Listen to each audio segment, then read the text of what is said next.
তো বন্ধুরা, বিশ্ব ইজতেমাতে অবশেষে এসেছি, বলেছিলাম আপনাদেরকে আসবো। তো আমরা তো এখন ইজতেমার ময়দানে পৌঁছাতে পারিনি। এটা চুঁচুড়া এসে নেমেছি আমরা স্টেশন। এখান থেকে তো নো এন্ট্রি, আর যে এটা দিয়েছে দেখতে পাচ্ছেন। দাও, এখানে এই হোটেলে আমাদের খাওয়া হচ্ছে। জামিদদা অ্যাকচুয়ালি আছে মেন আমাদের টিমের।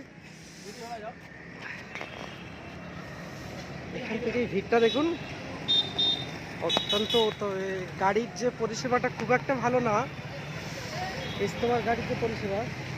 তবে লোকাল গাড়ি প্রচুর আছে, আপনি চাইলে যেতে পারেন, সমস্যা নেই। তবে অনেক দূর পর্যন্ত গাড়ি আপনার নামিয়ে দেবে।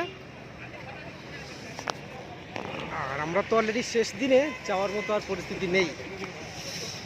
যাই হোক বন্ধুরা, দেখুন এখান থেকেই লোকের ভিড়। এখন এখান থেকে আমাদের না হলে 20 কিলোমিটার যেতে হবে, সেখানেই এই অবস্থা।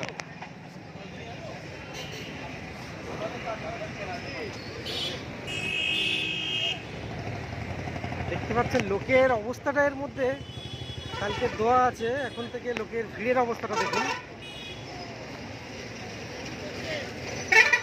এই যে বাসগুলো যাচ্ছে, এটা ইজতেমার বাস। এখান থেকে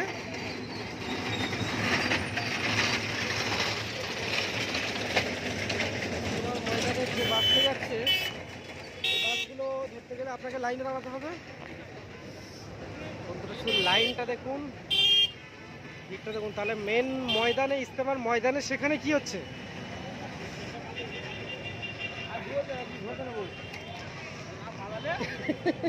না, আমি ফ্রেশ হয়ে নিয়েছি। ও জমিদা, বিলটা দাও, আমি দিচ্ছি। যাই হোক, ভিড়টা দেখুন।